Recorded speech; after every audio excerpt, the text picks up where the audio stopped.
Well, hey, Facebook, how you guys doing? It's Wes Hagen, and welcome to Day Drinking on June. I think I said May this morning. Someone pointed this out to me. It is June 22nd, and I believe it is Monday. And that means we're right here on Day Drinking with Wes Hagen, which is always a fun time. So we got a really cool show today, which is basically us going to be hanging out answering questions. So I have about 7 or 8 questions that were posed to me either through Instagram or Facebook. So we're going to just be kind of going through this stuff, and it's almost going to be a little bit, what's up, Brett? It's going to probably be a little bit more like, sort of a Friday session where I'm sort of asking myself some questions. So most of the questions, almost all the questions I got have to do with me and my experience in the wine industry. So we're going to be talking a little bit about my experience in the wine industry, some of my favorite wines, some great places to go, and of course, I'm always looking for folks to tell me to ask questions as well. So for right now, we're just going to kind of be hanging out. I'm going to pour myself a little Ballard Lane Zinfandel. 2 things I should remind you of at the beginning. Number 1 is that on Friday we're having Jonathan Nagy, 20 years as winemaker at Byron for Jackson Family Wines. An amazing winemaker and an amazing personality. Make sure you're here on Friday checking it out. And then another sort of under the table kind of thing. Tomorrow at 3, I'm going to post a Zoom link. I'm going to be doing a special Zoom debate, I guess, with Alex Roussan from Metric Wines, and we are going to be doing something for Winemaker Magazine, which is we're going to be basically debating red wine fermentation techniques.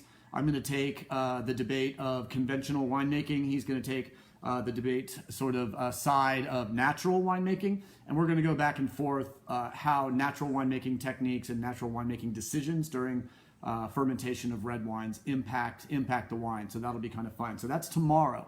So that'll be the first Tuesday sort of day drinking sort of show.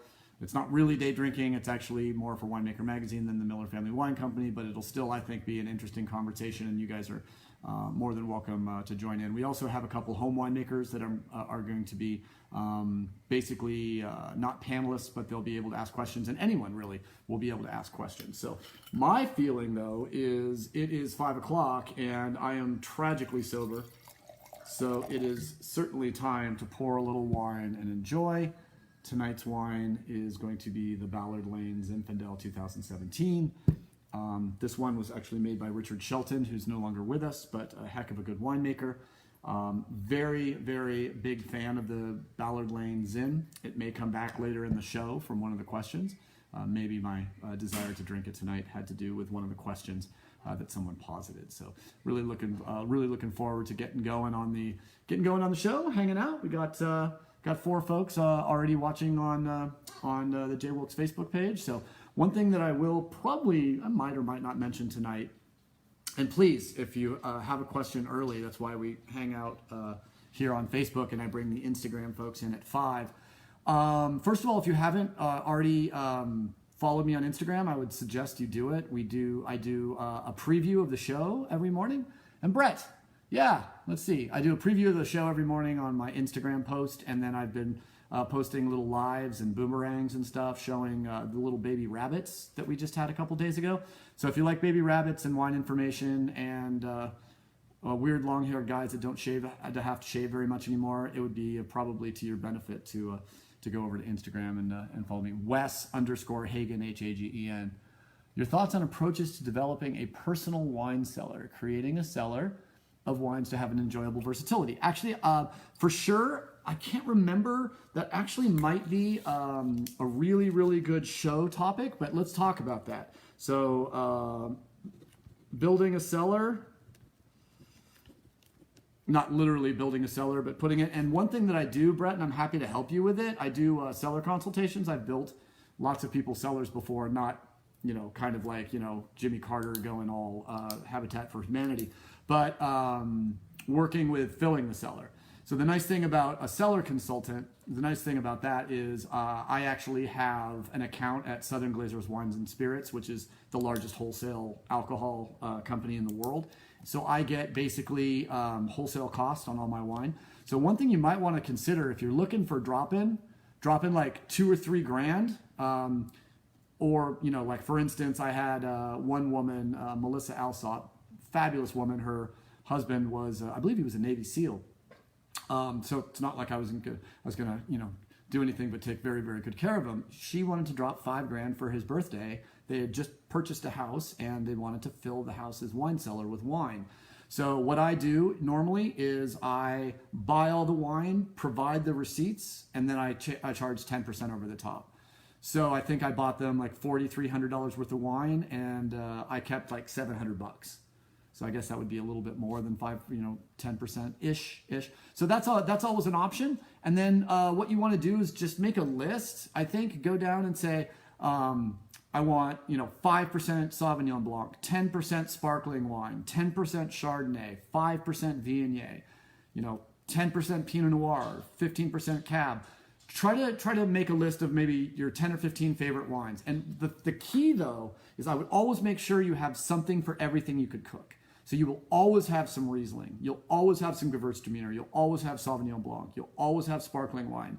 You'll always have Chardonnay with a little bit of oak, a little Chardonnay maybe with a little more verve, maybe always a little white Rhônes, always some Syrah, always some Grenache, at least a couple cases of Rosé just for everyday drinking. So the way you want to separate your cellar, from my perspective, is to separate it in the way that you drink your wine. So if you're used to drinking your wine, if you're drinking, most of your wine within just a week of purchase, you probably want to make sure that 90% of those wines in your cellar are just pleasure wines, easy ones to drink. And Phil, so nice to see you. I have something to tell you too, and I don't want to forget, but we're talking about building a wine cellar right now. So Brett asked a really good question that I'm going to turn into an entire show, and that is how to stock a new wine cellar. And so what I'm saying is what you should do is take your 10 favorite wines, make sure you have those, ask yourself, how much of this wine am I going to lay down? Remember, some of this wine you're not going to want to lay down, but you're going to eventually lay down because you're going to forget what's in your cellar unless you're really, really careful with your listing and your checking. You're going to find wines that you forget about for 3 to 5 years. So when I buy wines, even though I know I'm going to drink them early, I do tend to buy wines that I know can lay down 3 to 5 years because very commonly I forget that they're in my cellar. And when I find them, I want them to still be good. I like before I was buying with an industry discount or through Southern Glazer's Wine and Spirits with my wholesale account, I'd go to Costco. Sometimes you can find really good pleasure wines too at like Grocery Outlet or Food Max or something like that, because those folks go in, or any of the flash sites, Wink, or any of the other sites where you can get cases for $100-$150 delivered. I think that would be a really good thing. Right now, there's a lot of value out there. There's a lot of really, really good deals. So from that perspective, what I would do is try to break down how many of the wines are going to be consumed within six months at the most. Those can be any wines. Any wines are going to last 6 months unless they're natural wines without any SO2 and your house gets warm. And then I would go, I would look at 75 to 80% of wines being sort of $20-$25 and less. And then I would probably spend, maybe 20 to 25% of my budget on 5 to 10% of the wines and buy some really, really special $30 to $60 wines. Some Rhônes, definitely some Beaujolais, it's a little bit of, maybe second growth, lower second, super seconds or second growth Bordeaux, some nice Premier Cru and Village Burgundy, some Alsatian wine, maybe some beautiful Italian wine, some Longuet wine, some Chianti wine, some wine from the Alto Adige, some wine from, that's the way I would go.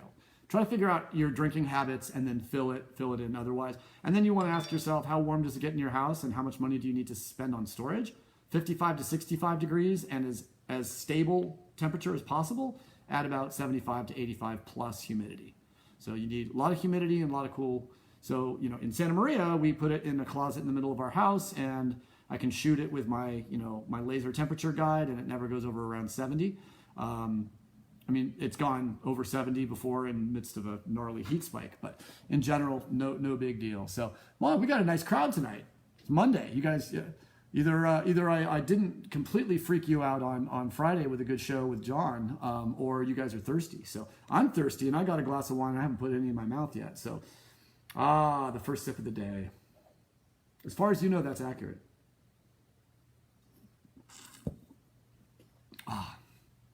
Zinfandel. It's a great summer wine. It's got delicious verve. It's very lively. It tastes like a delicious, dense red wine, but you know, there are a lot of Zinfandels that get a little bit out of control, but this one actually is showing really well. So it looks like we're just about ready to bring in the barbarians at the gate. And I will make sure that as we get going, I will make sure to give it. And Dawn, lovely to see you. Oh, so for the folks that just came in, we got about another 11 folks since I made this comment. Tomorrow, special version, secret version. I'm not really going to be promoting it very much at all.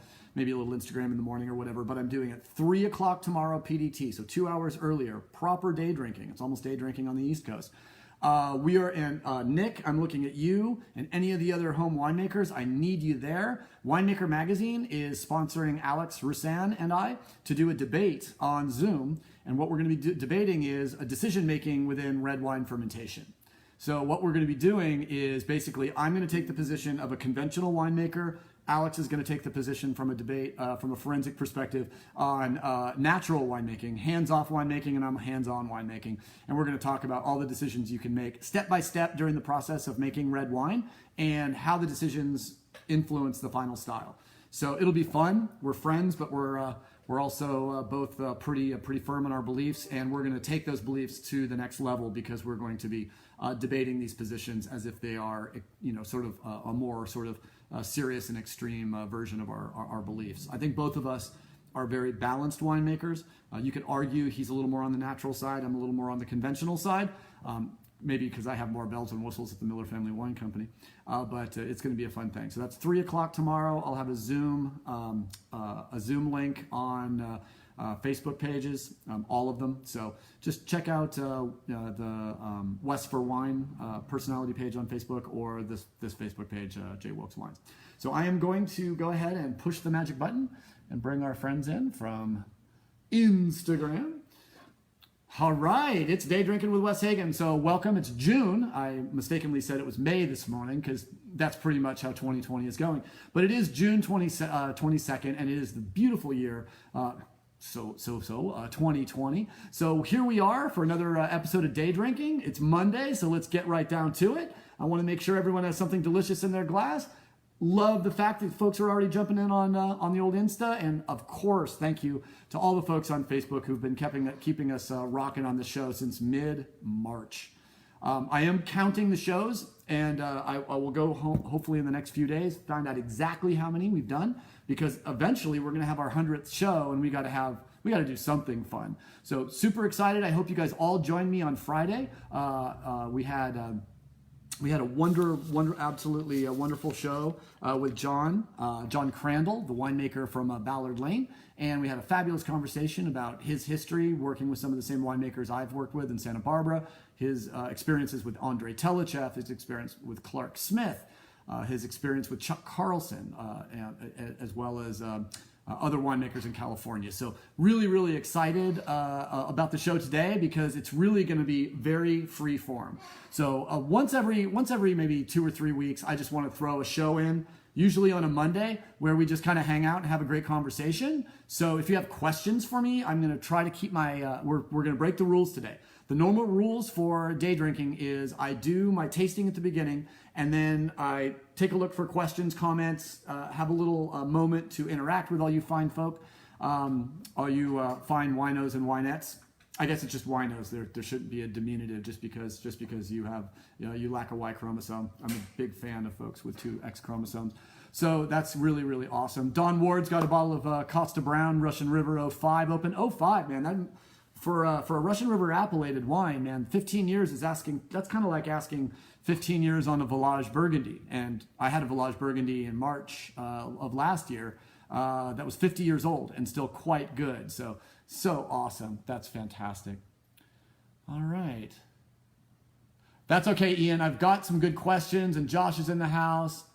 Yeah, you're going to need, Brett was talking, we were talking a little bit earlier on Facebook. We meet on Facebook at 4:45 and have just a little pre-conversation, and had a great question from Brett Varner, who asked about building a wine cellar and stocking a wine cellar. We're going to make a show out of it. But he's mentioning we ended talking about temperature control right before I brought the Instagram folks on.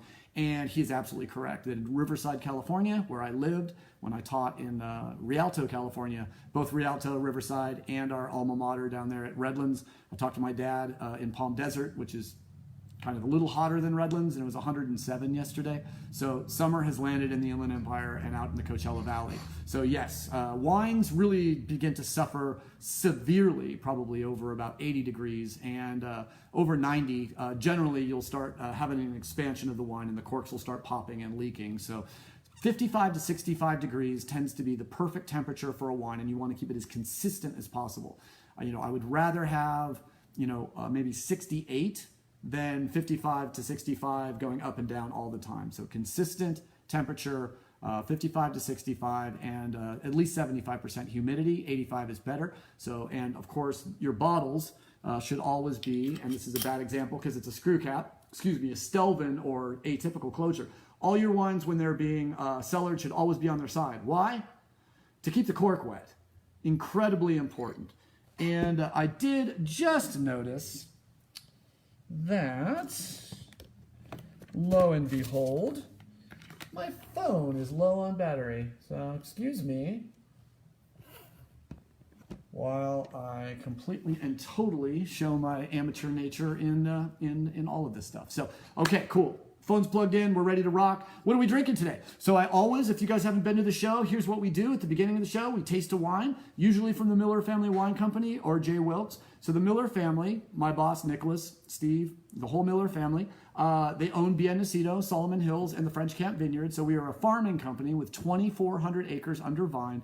We've been farming citrus, avocados, and branch berries in California, specifically between Ventura and San Luis Obispo counties since 1871, and we are actually in the sixth generation if you count Nicholas's kids, which I would, because I think they've probably done a punch down with their feet by now. In very, very clean boots, let me tell you. So that's really what's going on with the Miller Family Wine Company. Our brands, sort of from $12.99, we've got the Ballard Lane line, Sauvignon Blanc, Chardonnay, Pinot Noir, Zinfandel, Cabernet, and then going up to about $14.99, we have the barrel burner wines. We've got basically Cabernet and Chardonnay, pretty heavy oak influence from Paso Robles. Then we have the Smashberry wines, a blended red wine, predominantly this year, the year it's in current release, predominantly Merlot, Cabernet Sauvignon, Cabernet Franc, with a little bit of Syrah and Grenache. A dry, sort of big, bright style, as Smashberry name would imply. And then we've got a rosé under the Smashberry label. And then we have J. Wilkes, of course. So J. Wilkes wines, Pinot Blanc from some of the oldest Pinot Blanc vines anywhere in the world, 47 years old on their own roots, mistakenly planted with a little Malone de Bourgogne, so you get a little bit of Malone character with the Pinot Blanc. Chardonnay done in a Meursault low oak style. Then, of course, we have a Viognier. We do have a rosé, a Grenache-based rosé that's at the tasting room only, but we tasted it a couple times last week. It's fantastic. And then, of course, Pinot Noir, low oak style to really show off all this wonderful character of place in Santa Maria. And then we go to a Zinfandel. And then we have the Kent's Red, which is a blend of Barbera with a little bit of Lagrein. Cabernet Sauvignon, delicious and wonderfully balanced. And then we have a bourbon barrel cab that we sell right at the tasting room. That's the most expensive wine. All the wines from the J. Wilkes world are really 18 to 30 bucks, and except for the barrel burner or the bourbon barrel Cabernet, which was made as a collab with Buffalo Trace. These casks were used for Buffalo Trace. So the 2017 Ballard Lane Zinfandel, many of you have tasted it. If you are interested in any of these wines, you can always go to millerfamilywines.com. They're always for sale. They're always incredibly well priced. If you order 6 bottles, you automatically get a 20% discount. If you order a case, mix or match, you get a 25% discount. And here we go. Penny shipping, all caps, one word, penny shipping. Penny shipping will get you 1 cent shipping on 6 bottles to basically as many bottles as you buy. So if you buy 4 cases and have them shipped to a state in the United States that we can ship to, your entire shipping cost will be 1 cent. So obviously normal shipping costs on wine is about 20 to 25 bucks a case. So you could be saving quite a bit of money. So check it out. And hello, all you folks coming on now. It's fantastic. So I want to taste this 2017 Ballard Lane Zinfandel. As we taste wine, as always, I give it just a little bit of indication on. Now, get this right. Okay, if we were on a golf course and I was telling you how to switch your shot, you'd be like, dude, I'm on the golf course. Let me hit my shot. If we were around the table, I would not be saying this. I would not be saying when I evaluate wine, because I would be drinking wine. Evaluating wine is like being on the, on the practice green or the driving range at a golf course. You're there to teach yourself something so you don't have to think about it when you're actually doing it. So drinking wine to me is like playing golf. Don't talk to me about my swing. I want to get it on. I want to get some wine into me. I'm eating, I'm drinking, I'm having fun. I don't really find the social aspect of tasting wine to be compatible necessarily with evaluation, unless I'm hanging out with my geek friends, and that's the reason why we're there, is to taste 10 wines and get to the bottom of what makes them so great, so terrible, or so mediocre. So in general, I feel like great wine should lead to a conversation about everything except itself at table. But in an educational environment, of course, I want to teach you guys what goes through my mind when I'm tasting wine. So one thing I've noticed is we've been kind of swooping through these wines a little bit fast. And I think what I started doing last week and got some really good positive comments is going a little meta on my sort of a self-aware, a self-conscious narrative, sort of like a Bugs Bunny looking at the camera, right? So I want to tell you guys kind of what's going through my mind as I'm sticking my nose and evaluating these wines. Well, first thing we do is, of course, we're gonna serve the wine. Reds about 62, whites down maybe 59. So whites are usually served too cold in the United States. Reds are usually served too warm. So I like that 62 degrees. Pull the wine out of a 62 degree cellar. Open it up, let it sit for a half hour or so, start drinking it, and let it warm up through the meal. Sometimes white wines can start a little cool and then not put them on ice and let them warm up through the meal. You'll be very surprised, especially with very expensive whites. Never drink an expensive white really cold, because you might as well be drinking Budweiser, because cold temperature stuns the papillae of our tongue and makes it impossible for the papillae of our tongue and the flavor receptors on those papillae to properly do their job. Generally, the colder a wine is, the more acidic it will taste, and the warmer a wine is, the softer and flabbier it will taste. So if your red wine needs a little more structure, you can always give it a little tiny bit of a chill. And if your white wine is a little too acidic, let it warm up a little bit. Zinfandel tends to maintain pretty good acidity all the way through its growing season. Of course, nice thing about where this wine is grown in the Paso Robles Highlands district is the highest amount of diurnal shift between the daytime high and nighttime low of any American viticultural area. Between April and October, the average shift is 50 degrees. You've heard me say it before, and I always say it the same way, because I find it absolutely fascinating that you can basically get 50 degrees between your daytime high and your nighttime low as an average. And that's why these wines tend to have much more structure, a far more verve and liveliness in the palate than you would expect from a region 4 because of the cold nights. Cold nights make it so the wines don't lose as much acidity during those warm nights. And that's one problem with warm nights in a viticultural area, is that the acid respiration continues throughout those times. When it finally gets down to under 60 is when the stomata will close on the vine, and the vine will say, ooh, it's getting cold. I want to protect myself against cold and a potential frost. So that's kind of why cold nights are so important. Zinfandel should be grapey, or as they like to say at UC Davis, vinous. It should have maybe some blackberry, some raspberry, some cherry character. Big, nice red and black berry fruits for sure. This one always reminds me a lot of raspberry and blackberry, sort of a kind of a combination. Not quite so jammy. We don't really make exceptionally jammy wines at the Miller Family Wine Company. We try to make really beautifully balanced wines, traditional wines. I mean, in the 80s and 90s, we probably would have been on the Mondavi side, probably not getting the highest scores of the wineries in Napa, but continuing, even though it might be costing them a couple points, to make wines that we really believe in. It's not a game of how much extract we can put in a bottle. It's a game of how carefully we can make these beautiful wines to let them represent the vineyards where they came from, and a style that really allows them to be delicious and fun at table. So, I would say we make table wines at Miller Family. And I wouldn't say that's derogatory at all. I think, to me, beers for standing up, wines for sitting at a table, spirits are between table and bed, table and the floor, depending on the night. Obviously, very, very important to understand that. So when I stick my nose deep in this beautiful bottle of Ballard Lane Zinfandel that was open on Friday, and I did not put any type of preservation on this because generally these wines don't last as long as it takes me to drink them. Generally, I would say a nice bottle of Ballard Lane. It's been open now 3 days, and it'll probably be fine tomorrow, and I'll probably finish it up tomorrow evening while I'm doing that webinar. The slightest little hint of ethyl acetate volatility. 3 days open, you would expect that the wine would start to fade, and that's exactly what I'm finding. I'm finding a lot of bright sort of primary fruit, but the fruit has been kind of has subsided just a little bit. And if I really, really pay attention, I do get this little tiny hint of volatility, but there's also a lot of fruit, and it's not going to stop me from enjoying it. In fact, some older wines have built-in volatility. And one nice thing about volatility, if it's at or below threshold, which a lot of wines have, volatile acidity or VA under a threshold, one nice thing about it is it's volatile. Volatility can be a really good thing in wine because volatility causes all the aromas and esters to come pouring out of the glass into the bowl of your stem. So when you stick your nose in it, you will get more aromatics from a slightly volatile wine. It makes perfect sense, right? Volatile does not mean that it's going to explode, but gasoline can't explode unless it's volatile. So volatility is really a matter of how easy it is for the gases to really escape from that liquid. Because we don't really smell wine, we smell the vapors coming off of a wine the same way that we don't explode gasoline.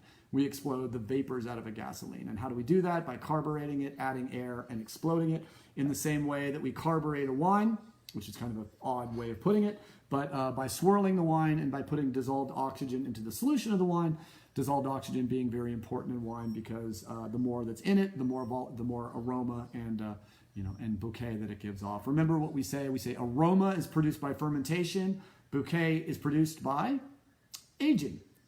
So anything barrel driven is bouquet, anything bright, fruity would be aroma. I always say what you'll smell in a winery when you walk in during harvest, that's 100% aroma. When you open a 25-year-old wine, what you're smelling is almost completely bouquet. The way I remember it is bouquet is the aroma of dying. Bouquet is the aroma of entropy. What is a bouquet? It is a bunch of flowers that we cut, kill, and put in a vase to enjoy as they basically turn to dust. So bouquet is about aging and the aroma of death, the aroma of entropy. And aroma is the bright aromas of liveliness and fermentation.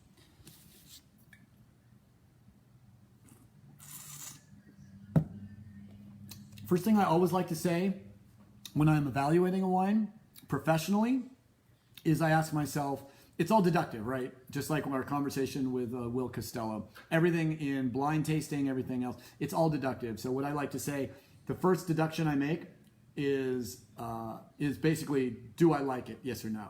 Just basically, it's hardly even a deduction.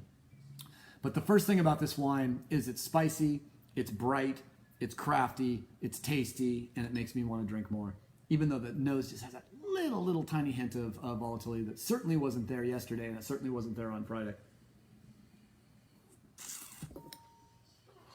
And then you ask yourself, what experience am I having in the wine? And what parts of those experiences are necessary for me to build a bridge with language? So here's my head, here's your head, and I've got wine in my head.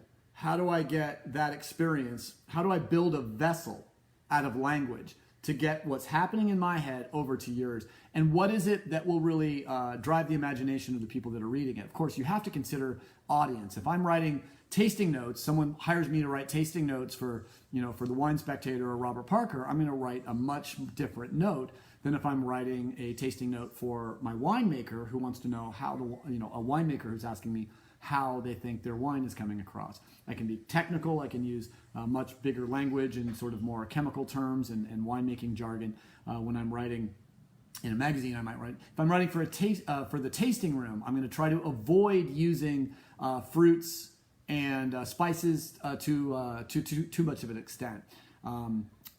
Craig Root at the University of California at Davis, who is one of the world's leading experts on tasting rooms, found out that if you just fill your tasting notes at in your tasting room with fruit, like fruit salad, like blackberry, blueberry, raspberry, cassis, cherry, black cherry, Bing cherry, once you go past about 3, you start seeing the sales go down 1% for every additional fruit word you use.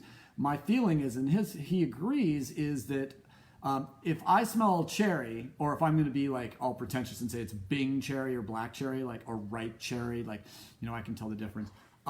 Maybe I can, who knows? But that makes you, and you don't smell cherry, or you don't have the experience of smelling cherry in that wine, you're going to ask yourself that fundamental question. Am I broken? What's wrong with me? Why don't I smell cherry? So I like to write, if I'm writing notes for myself about how much I like a wine, I'm going to write 1 to 4 stars with pluses and minuses. 4 stars, I've never had a 4+ star, but a 4+ star wine would be like mind-blowing, life-changing wine. Most wines I taste are between 2+ and 3+.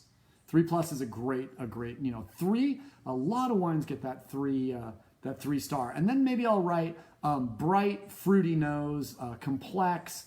I'll write maybe 5 or 10 words at the most. And then if I'm writing tasting notes for J. Wilkes customers or at the tasting room, I'll try to be a little more structural, talk a little bit more about the experience of having the wine in the mouth, how fruity it is, how much structure, acidity, or tannin, the quality of the tannin, how it hits the front of the palate, the middle of the palate, the intensity of the wine. And then, most important, if you want my secret of all secrets for tasting notes, when you're tasting and evaluating a wine, the most important thing is to talk about what foods to match that wine.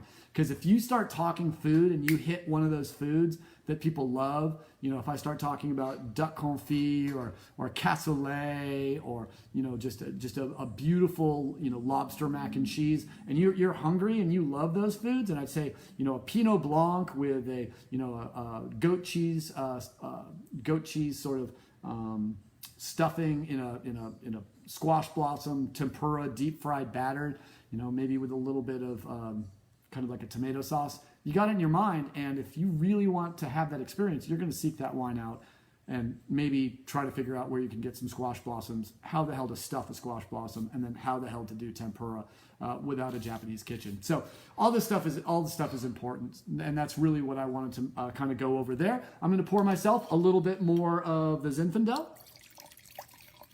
maybe a little bit extra of the Zinfandel.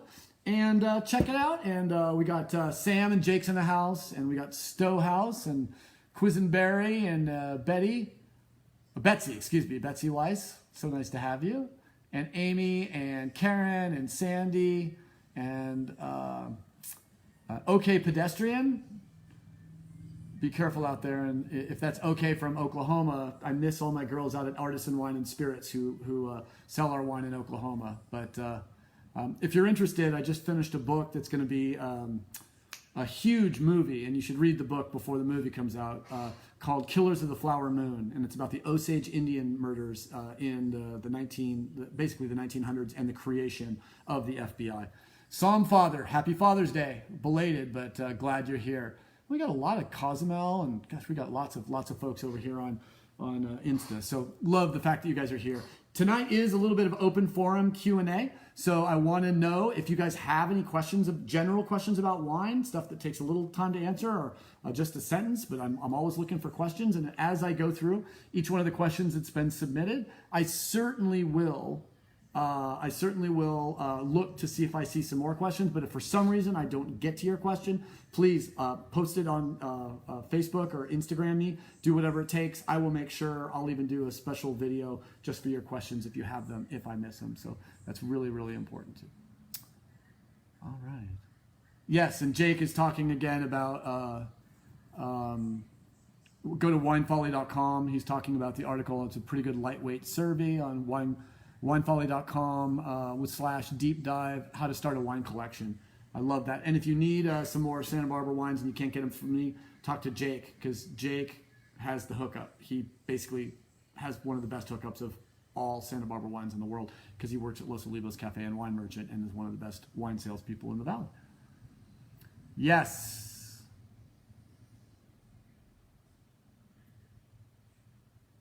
Oh no, I'm sorry, Phil. Phil fell off his bike, or he had a little bicycle accident today. Yeah, you really can't see it, but that tooth bit a curb in 7th grade off of a Sidewinder BMX bike. So I feel you, buddy.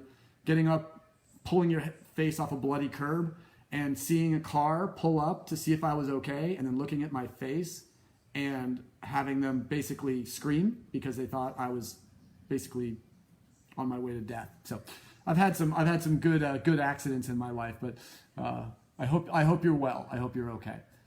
Cool enough. Oh, we got Jennifer Mackey, and I got to meet Jennifer in person yesterday down at the J. Wilkes tasting room. I was wearing a mask the whole day, but we spent a little time at the tasting room. I got to meet Jennifer, and just a wonderful, lovely, beautiful woman. Thank you so much for being so supportive, not only of the tasting room, but hanging out with Tommy and being here too. Remind Antonio he's supposed to get these shows live up on the tasting room big screen, because we're going to start doing watching parties at the tasting room, and looking forward to it. Organic Sicilian Red, bright and young. Well, I hope it's young. It sounds delicious. Awesome. Must visit winery in Sonoma from Josh Niermeyer. Interestingly enough, I'm going to first go to the Boisset collection, and I know the Boisset thing, it can get a little over the top, but Buena Vista Winery, the oldest and largest stone block winery, I believe in the New World, is definitely in Sonoma. It's definitely close enough to Russian River Brewery that you can go have a Pliny the Elder, enjoy, and then go to Buena Vista. One reason I love Buena Vista so much is not only the history of the place, but it also has the largest collection of ancient wine implements and equipment in the world. So, clippers, things to remove vines, loppers, sulfur dusters. You talk about an amazing collection. And they have it all set up like a Disneyland ride, where a little, sort of a spotlight goes on one ancient, implement, and they talk about it. And they have a bubbles bar. The wines are good. And that's one I would. I mean, for the wine, I really love Papi Pietro Peri. Papi Pietro Peri, I know the winemaker there, so if you want me to make an invitation, I'd be happy to. Where else? In Sonoma. I'd go up in maybe Knights Valley, Pope Valley, Dry Creek, and have some of the cabs up there. I think Cabernet in that region is some of the best. And then, of course, getting out to Occidental, Fort Ross, Seaview, some of the areas in the original Sonoma Coast AVA. I think those wines are going to be absolutely stunning. Definitely go to Williams-Sonoma if you can get in there. I would definitely recommend that. I know some folks there too. I can do what I can do. So, and then Karen asked, what would you recommend the Quartermaster sommeliers for a PIN or a WSET? Both organizations have their good parts and their bad parts. I decided to go WSET, and I'm at the edge of 3. I passed 2 very easily. I got through my tasting. I failed my theory for 3, which is kind of weird because I helped teach the class, and I don't know why they didn't like me. I took my practice tests and shredded them. I'm a pretty good writer, and I've been a production winemaker for 25 years, but I am not worthy of WSET 3. So I have a little problem with WSET, specifically because when they switched to level 3, they didn't test the tests very well, and 9 out of 9 people in my class, one of whom was actually studying to be a master somm, we all failed. 9 out of 9 of us studied for a week as a group, paid for it, and we failed. So I know the WSET 3 has been reset by the difficulty, and I've been talking to some people that say it's difficult, but yes, I passed. But I would definitely say that if you plan on part of your professional career pouring wine professionally, either at a restaurant, at a wine bar, but specifically a restaurant, and specifically a fine dining restaurant where you're going to be it's going to be very important to know how to sell wine and how to pour wine and talk about wine, I'd go Quartermaster Somms. Quartermaster Somms to me is about working sommeliers and giving them the tools they need to sell wine on the floor, to find wines that they want, and to guide people to making really, really good choices about wine. WSET is much more about learning about wine and not so much about service. You still need to be able to taste wine. You still need to be able to know how to write about it deductively. but you don't necessarily have to learn how to, for your level 3, you're not going to be or level 4, you're not going to be forced to pour 10 glasses of bubbles without going back and making everyone perfectly even, stuff like that. So service standards are much more important to the Court of Master Sommeliers. And overall wine information, I think, is much more. It's WSET's a little bit more about knowledge, and the court is a lot more about service. So that should give you a pretty good way to go. Gosh, you guys are asking some good questions.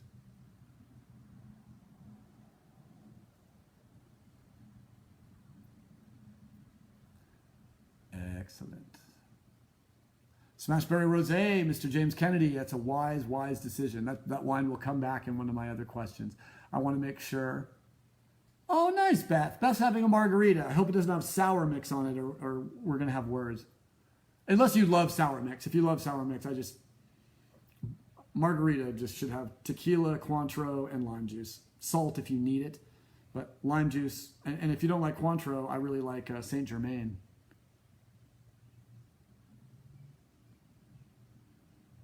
All right, I'm going to go to the questions. And Steve and Dave and Christy, stoked that you guys are all here. Welcome. Yeah, Bob's saying, and after this we'll go to a couple of these other questions, but we're hanging out. We're just having a fun time asking questions and seeing what's going on. So Bob asked this good question. I have trouble telling the difference between the influence of tannin versus oak. Could I discuss? Sure. I mean, number one, you're tasting the same thing, because really, oak exists in tannin.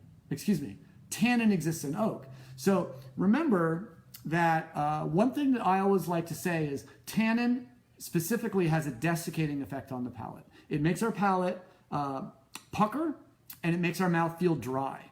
So first of all, know that the the feeling of tannin is desiccation. The feeling of acidity is the mouth watering. And the feeling of tannin is desiccation. The way that I usually describe, the best way to understand tannin is tea. So if you, like most Americans, we suck at making tea.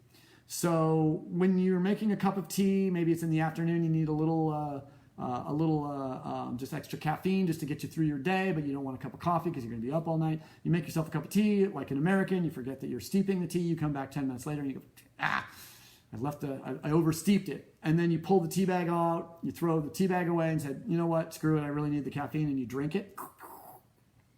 And your mouth puckers and you just feel that. That's tannin. That is tannin. Tea has tannin, coffee has tannin, oak has tannin, red wine has tannin. So it's that desiccating feeling. Oak generally produces a little bit more of a rounder flavor profile, but here's the difficult thing. Oak actually adds tannin. So there's tannin in Chardonnay if it's been in oak. That's why it's golden. Sauvignon Blanc is silver, platinum, light straw because it's never seen oak. Chardonnay, whiskey, tequila, even some other liquors that spend time in oak, in charred oak barrels, pick up that color from the oak, and that oak, that color, that golden color, or those flavors that are in the oak profile include tannin. So you cannot completely divorce oak from tannin because oak provides tannin. Oak, what I look for in new oak, I'm always looking for vanilla. In American oak, I'm looking for dill and coconut, generally more coconut and dill at the edge of perception. French oak, heavy toast is going to produce aromas like bacon, a smoke, and espresso. Lower toned oak is going to have a little kind of kiss of vanilla with some really nice baking spice. Cigar box, maybe a little tobacco leaf can be driven, and some more broad, spicy aromas that would not be generally found in the wine. In general, if you want to taste what wine tannin is like without any influence of oak, I would maybe pull up an unoaked red like a Nouveau Beaujolais, which is going to have kind of funky, kind of clunky, but fine tannins. They're going to be there, but you're going to taste them by themselves. And then maybe try a Village Beaujolais that will have a little bit of oak influence and will have gone through malolactic to give it a much rounder feel. So that's a tough one. It's a tough one to be able to clearly say, there's the oak, there's the tannin. But tannin's going to make your, grape tannin specifically is going to make your mouth pucker a little bit, and then the oak tannin's going to probably be a little softer and spicier. It's about the best I can go from there. Awesome. Yeah, man, sour mix is just, I won't say what Archer says about, the cartoon character Archer says about sour mix in margaritas. But again, if someone served me a house margarita and I was thirsty, I would probably drink it anyway. Speaking of thirsty, cheers, day drinking, ladies and gentlemen.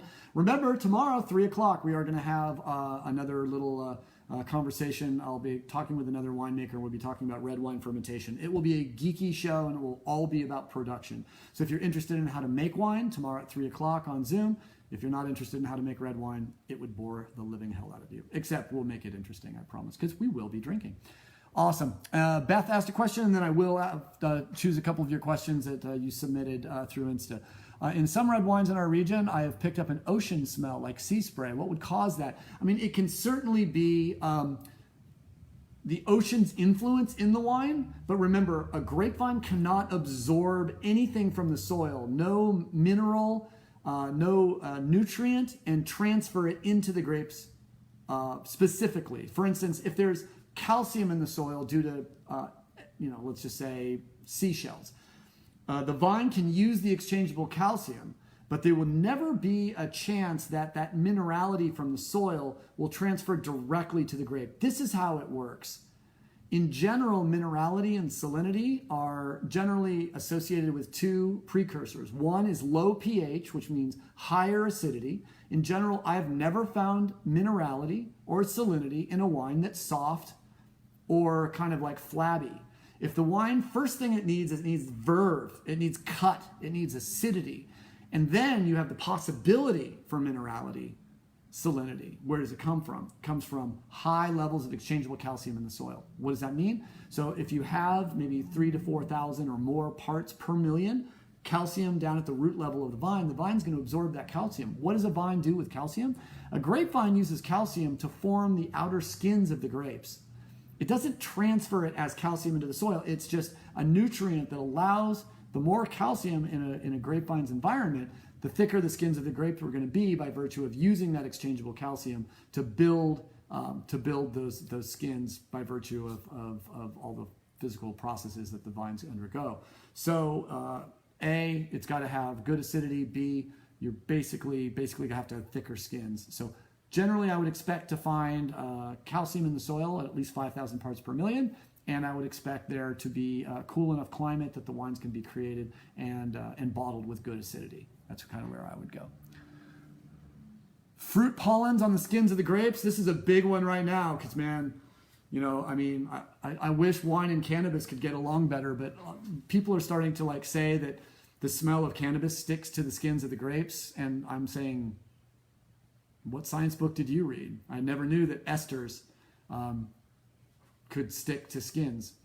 But eucalyptus, well, that's the argument, right? The anti-cannabis people are like, well, look at eucalyptus, man. You got to cut the eucalyptus trees down because it influences the flavor of the wines. It can. It's not esters, though. It's pollen. So, first of all, cannabis production uses no pollen. If there's pollen involved in cannabis, you're growing the worst damn weed in the world. Or you're growing seeds for cannabis, but the Sinsemilla technique requires no pollen. In fact, if you keep pollen away from female cannabis plants, they get stickier and stickier and better and better. So pollen is not really an issue in that. But yes, pollen from a eucalyptus tree can actually adhere to the waxy bloom around a grape. It can transfer into the fermenter, and there has been shown that eucalyptus trees within the proximity of a vineyard can influence the flavor of the wine just a little bit. Okay, I want to make sure I get to it. So I'm gonna kind of pick and choose because we only got maybe 10, 15 minutes. We'll take a couple questions. And then, of course, I'll hang out for a little bit with you guys if you guys have any other questions. One of my favorite questions was, what wine changed my life? Or what wine made me a winemaker? And yes, there is one wine that gave me the idea that I wanted to be a winemaker. And it all goes back to the impeachment of Bill Clinton. In 1999, as Bill Clinton was being impeached, I was in Burgundy, and we were eating at a great little restaurant called the Rotisserie de Chambertin. And the owner of the rotisserie had we visited him again. Unfortunately, he had a stroke, and he wasn't nearly as he wasn't able to show the same hospitality before his stroke. But before his stroke, he was just the funniest dude. He was also much more likely to drink maybe a quarter of every bottle of wine we bought. But the wines were so cheap, inexpensive, because I'm about to talk to you about a 93 euro wine, which is not inexpensive. But we sat down, we looked at the list, and we asked him, his family at the Rotisserie de Chambertin had little parts of vineyards in Le Trissier and Chapelle Chambertin. And so they had Le Trissier and Chapelle Chambertin, which are both Grand Crus, the top 1% of all Burgundy wines in the world, and arguably the greatest wines in the world.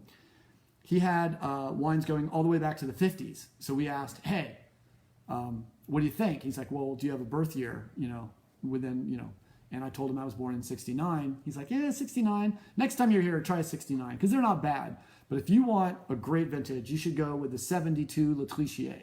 No, excuse me, the 72 Chapelle. And so we did. So it was a Louis Trepet was the producer, Trapet. Louis Trepet, Chapelle Chambertin, 1972. Never ever saw a label. The wine was bottled at Trepet and then carried over basically just across the street and given to the proprietor of this restaurant. We opened it. He poured himself almost this much out of a $150 bottle of Burgundy. And he smelled it and made some French noise that I can't even say. During that conversation, I remember him saying, like, this president of yours, he must be very busy, because us French presidents, yes, we do the same thing with young ladies, but we have a house out in the country so no one can find us. This man must be very busy, because if he got in trouble doing this in the White House, he must be very, very committed to his job. And that was the most French perspective on cheating on your wife at your place of business I'd ever heard. Oh, he must be a very busy man to do this at work. I thought it was kind of funny. But he said, and then he tasted it and he said, oh, this wine, it's like saying hello to a friend you have not seen in 30 years. And so I remember putting my nose in it and immediately being initiated into the deeper wisdom of all things Burgundian.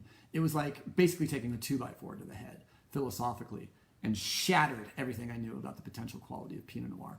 What is this smoke?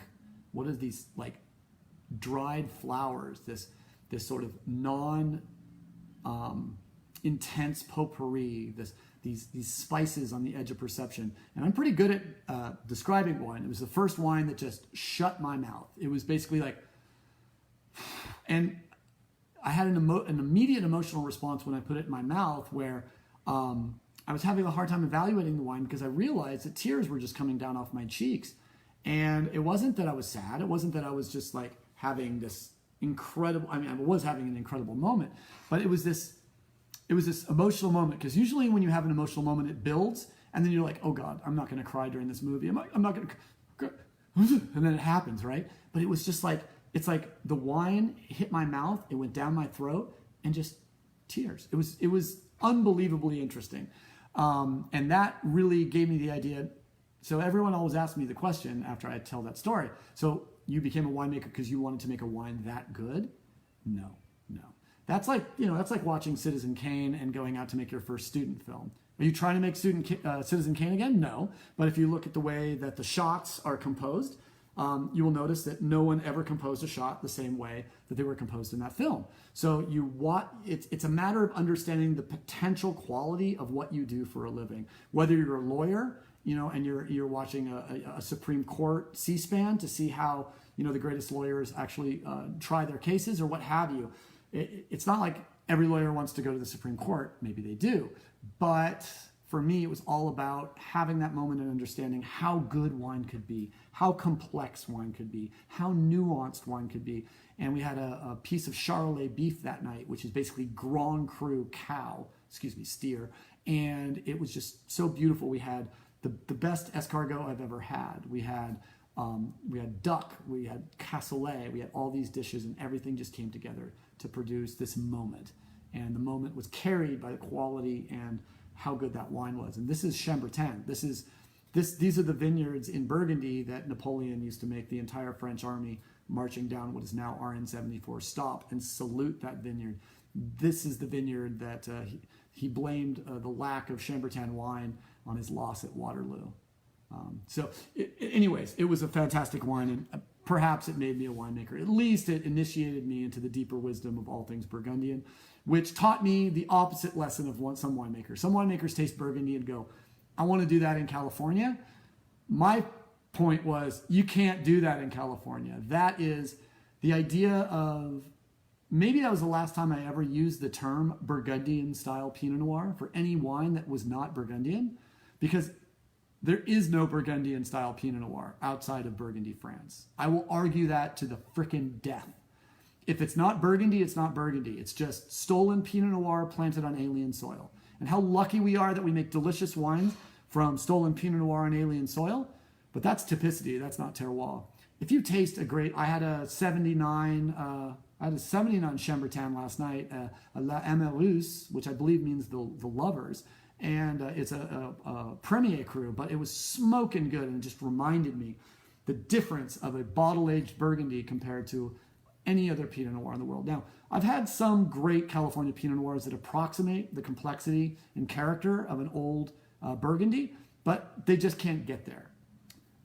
I say raise them as Californians, and if they end up with a French accent, that's just the path they took in their life by virtue of their expressing their vineyard and expressing the fact that we made the wine with balance and elegance that perhaps I learned by drinking Burgundian wine. But for me to say, I think to show, there's no real worse way to show disrespect to the Burgundians besides putting red Burgundy on a bottle of California wine or Chablis on a bottle of California white wine than to say that our wines are Burgundian, because we're just a bunch of arrogant thieves doing good work and making good wine. And then we've got a good one from Amy. What's the main difference between the French Chardonnay and the California Chardonnay? Dirt, climate. That's it. So, I mean, Chardonnays are grown to the greatest advantage, really, in Burgundy, France, and in Chablis, France, which are sort of adjacent areas. Chablis makes their Chardonnay with no oak, stainless steel, concrete, or older French oak barrels. In the Côte de Beaune, especially in the region of Montrachet, Montrachet produces by far the greatest white wine in the world from my perspective. I've had some amazing Rieslings and stuff, but man, nothing like a Montrachet. So what I found, let's talk about the difference between the high end. On the low end, I think you could mistake a low-end French Chardonnay for a low-end California Chardonnay, because I think the styles have changed. I think France is making their wines a lot cleaner now. It used to be that if the wine was kind of like funky and rustic, you'd think it was old world. And if it was bright and clean and crafty, you'd think it was new world. Those are gone. Enough Burgundian French people have sent their kids over to learn how to make wine in California, that I think that's more common than Californians sending their kids to France to learn to make wine, because we have the technology and we're pushing, I think, clean and beautiful, expressive wines a little bit more. At the high end, there's something that a great French, a great white Burgundy can do that I've never seen a Chardonnay from California. I've had the Consgard, I've had Peter Michael, I've had some incredible, the Brewer Cliftons and some of the best Chardonnays in California. Never had one that does what Montrachet does. What Montrachet does is hits my nose, and on the attack, it hits me like a dessert wine.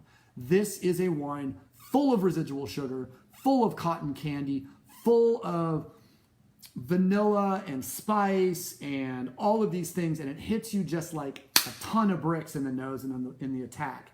And then somewhere in the middle of the palate, it goes from unctuous and having the potential for sweetness to slap you again and say, you were wrong. This is not a sweet, unctuous wine. This is a bone-dry wine that has the level of acidity that could sear a little bit of your tooth enamel off. And so as you taste it, you're like, whoa, boom. I mean, literally, these wines are $2,000 a bottle.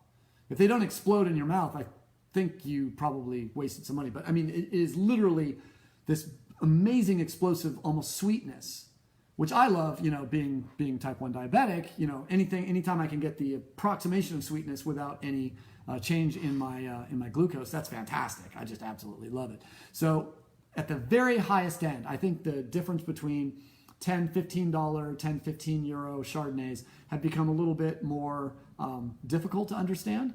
but certainly Chardonnays over 100, 200 bucks. You can expect white Burgundies to have that at the highest level, to have that explosive, rich unctuousness, followed up by a clean, mineral, acidic finish that just cuts through fat on your tongue and leaves you thinking, how did that just happen? How did I put a dessert wine in my mouth and end up with a bone-dry, high-acid, massive cut, clean mouth? That, I guess, is as far as I can get in a couple minutes on the difference between French and, well, of course, all Chardonnay is French in the same way that, all human beings probably came out of Africa. So, all Chardonnay really comes from the Chardonnay that has been grown for probably 800 years in Burgundy, France. So we steal it. It all works. And Cole Schisler, nice to have you here, brother. And the Hallowers are in the house again. And Nick, I hope everything is well. Remind me, Nick, I want to remind you, I need you tomorrow at 3 o'clock on a Zoom call if you're available, talking about red wine production. And I would love your 2 cents. Oh, let's go into... we talked a little bit about my winemaking influences, which was really Brian Babcock, for sure. Rick Longoria, Jim Clendenin, the Brewer Clifton boys, always were incredibly kind, answering questions. Definitely Adam Lee from Siduri, who I kept on speed dial during harvest if I couldn't answer a question. Brian Loring taught me to tell the truth when I talked about wine. So all those folks, I think, kind of helped me. Certainly Emile Peynaud, who wrote some of the greatest books on the production of wine. Some Australian and New Zealand guys who teach at Christchurch, who wrote some fantastic books. Definitely, it is more from the grower's side, but Dr. Richard Smart in Tasmania, Australia, wrote Sunlight into Wine, which fundamentally changed how we grow wine all over the world. And growing wine being really a lot of the way we make wine, I would say that from a viticulture perspective, that Dr. Richard Smart has done more for the quality of modern earth wine than any individual since Louis Pasteur. I introduced him like that at Allen Hancock College here in Santa Maria, and he laughed and asked if I could follow him for the rest of his tour and introduce him the same way, which I thought was pretty cool. Awesome. So those are my influences. Favorite Miller family wine? I don't even have to stop and think. It's J. Wilkes Pinot Blanc from the Miller family wine. If we're going to move into the estate wines, which is a slightly different business, so they're kind of a little bit separate, but I would say either the Solomon Hills Chardonnay or the Bien Nacido Syrah. Both of those wines are absolute showstoppers. The level of acidity, cut, and verve in that Solomon Hill Chardonnay almost out Chablis. Sorry, Chablis, that wasn't a nice thing to say, but it is true. That site is absolutely wonderful. And what Syrah does at Bien Nacido, if you've never had an X-Block Syrah, I mean, Jeff Wilkes used to make an X-Block Syrah. Obviously you have Coupe making an X-Block Syrah. I think we make an X-Block Syrah at Bien Nacido Estate. So I think those are my favorites. And then a couple other ones. I love the Smashberry Rosé, obviously one of my favorite everyday drinking wines. And I really like in the Ballard Lane world, I like them all, but I'd have to say Sauvignon Blanc, Pinot Noir, and Zinfandel are ones I go to. Have to throw Legrine in there because who else is making Legrine? Not too many people, but love playing around with Legrine. Beautiful color, beautiful tannin, and it's a wine that I'm just starting to get my head wrapped around. So good stuff. All right, this was the toughest question I got. If you were going to pass on one hard-earned piece of wine knowledge from your career, what would it be? I considered this, and what I came up with is giving wine time.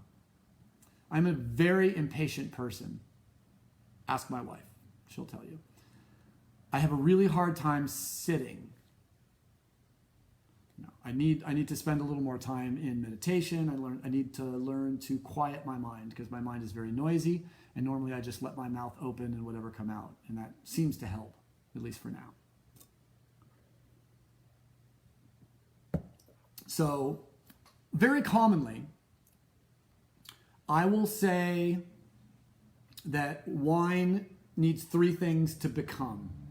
It needs delicious things, 2 people in love, and at least an hour. And that comes from Emile Peynaud.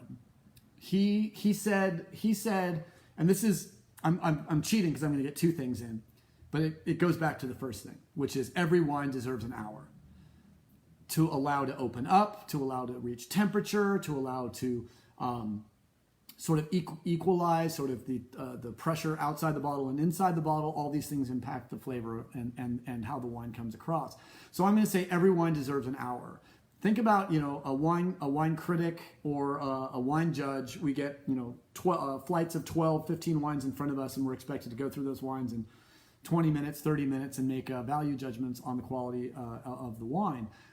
That's tough to do. I mean, that's what we have to do because we can't spend 12 months there evaluating a few thousand wines. So we take our flash judgment. And flash judgments are usually, I would say, 80, 85% right. But the problem is, what if the wine you tasted before that wine is influencing the way your palate is perceiving it?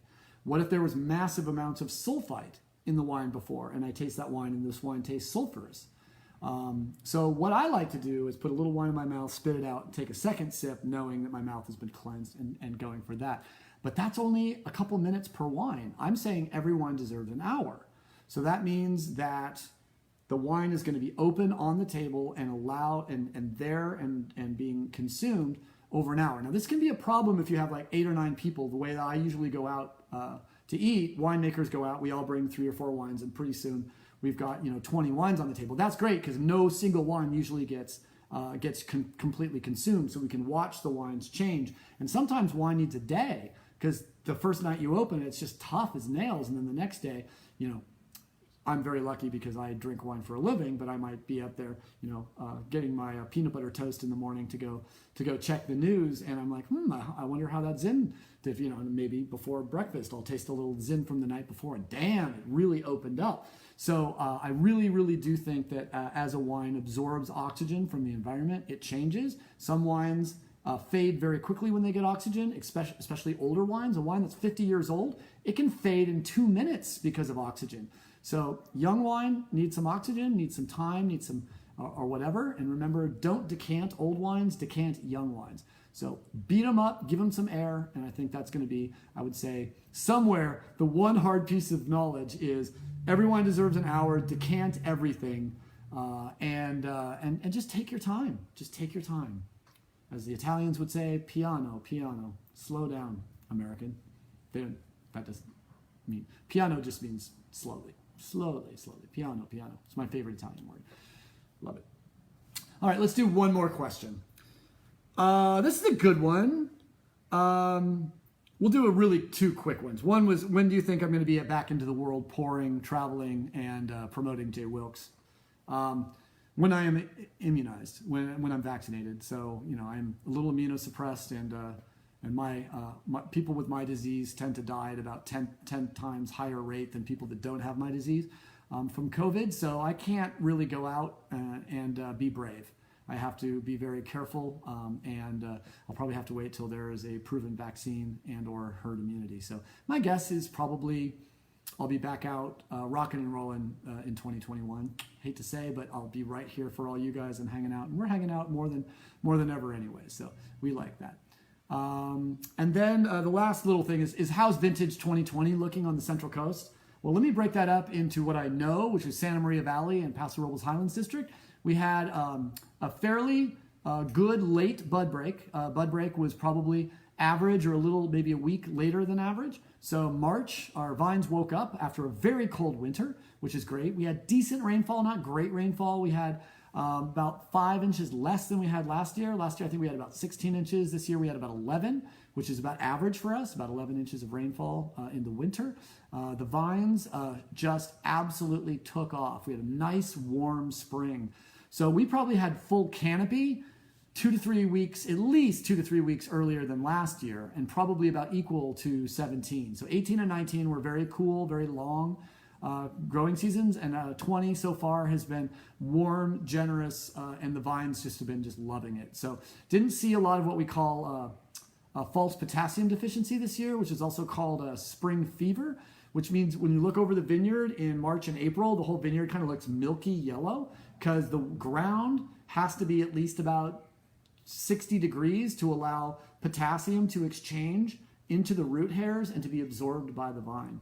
So even though you can have more than enough potassium, if it's too cold for the potassium to absorb, the vines do get a little kind of a creamy and sort of yellow in color. Haven't seen that this year. So I would say it all depends. Every single vintage in Santa Barbara can be summed up like this. Long, cool growing season punctuated by heat spikes really between August and October.